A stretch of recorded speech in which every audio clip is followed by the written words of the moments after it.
문재인 정부는 2017년 집권 직후 적폐 청산을 주요 국정과제로 삼았습니다. 이명박 박근혜 정부 인사들과 보수 정당을 중심으로 한 전방위적인 조사가 시작되었는데요. 특히 각 부처에 적폐 청산 TF를 구성해 과거 정부의 주요 사안들을 샅샅이 조사했습니다. 이 과정에서 검찰과 국정원이 적극 동원되며 대규모 수사가 진행되었습니다. 문재인 정부는 검찰을 국정원에 파견해 서버를 철저히 조사하도록 했습니다. 이를 통해 수사 자료를 확보한 검찰은 이명박 박근혜 정부 시절 국정원과 군의 댓글 사건 등을 재수사했습니다. 서울중앙지검 공공수사부 검사들이 총동원되며 대규모 수사가 진행되었는데 이 과정에서 변창훈 검사 등이 극단적 선택을 하는 사건도 발생했습니다. 문 전 대통령은 진보 성향 법관 모임 출신인 김명수 대법원장을 임명하며 사법부 개편을 시도했습니다. 이후 판사 블랙리스트 의혹이 제기되며 법원 내부 갈등이 표면화되었습니다. 법원 자체 조사에서는 블랙리스트가 없다는 결론이 났지만 검찰 수사가 진행되며 특수부 검사들이 법관들을 기소하는 상황까지 벌어졌습니다. 다만 기소된 배부부는 무죄 판결을 받았습니다. 적폐 청산 과정에서 이재용 삼성전자 회장은 두 차례에 걸쳐 기소되었습니다. 처음은 박영수 특검팀에 의해 뇌물공여 혐의로, 두 번째는 서울중앙지검에 의해 경영권 승계 관련 부당행위로 기소되었죠.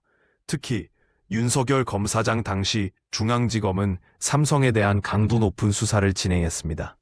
그러나 두 번째 사건은 항소심에서 무죄가 선고되며 논란을 낳았습니다. 보수 진영은 문재인 정부의 적폐 청산을 정치 보복으로 규정하며 강력히 반발했습니다. 그들은 약 1000명이 수사를 받고 200여 명이 기소되는 등 과도한 탄압이 있었다고 주장했습니다. 특히 검찰이 동원된 전방위적 수사가 국가기강을 해쳤다는 비판도 제기되었습니다. 이 과정에서 정치, 사법, 검찰 간의 갈등이 심화되었고 그 영향이 현재까지 이어지고 있습니다. 적폐 청산 과정에서 검찰 내부에서도 갈등이 발생했습니다. 윤석열 서울중앙지검장과 한동훈 3차장 검사 등이 적폐 청산의 칼로 불리며 주목받았습니다. 이들은 보수 진영으로부터 정치적 수사라는 비판을 받았지만 진보 진영에서는 정의 구현으로 평가받는 등 극명한 입장 차이를 보였습니다. 이 같은 검찰 내 분열은 이후 검찰개혁 논의로까지 이어졌습니다. 문재인 정부는 과거 정부의 군과 국정원의 댓글 사건을 재조명하며 적폐 청산을 강조했습니다.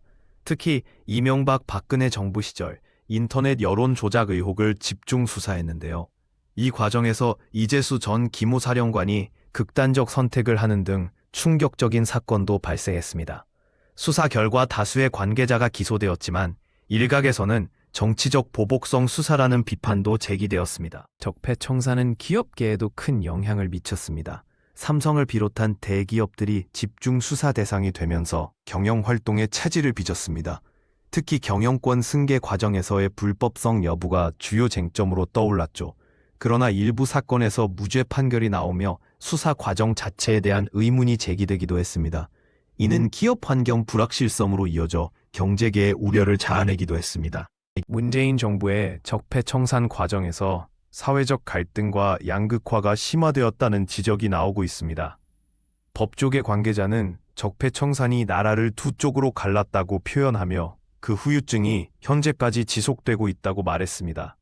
특히 진보와 보수 간의 대립이 격화되면서 정치, 사법, 검찰 시스템 전반에 걸친 불신이 쌓이는 결과를 낳았다는 분석입니다. 문재인 정부의 적폐 청산은 한국 현대사의 중요한 이정표로 기록될 전망입니다. 과거 권위주의 정부의 잘못된 관행을 청산하려는 시도라는 평가도 있지만 정치적 보복이었다는 비판도 만만치 않습니다. 무엇보다 이 과정에서 발생한 사회적 갈등과 제도적 후유증을 어떻게 치유할 것인가가 중요한 과제로 남아 있습니다. 역사적 평가는 더 많은 시간과 연구가 필요할 것으로 보입니다.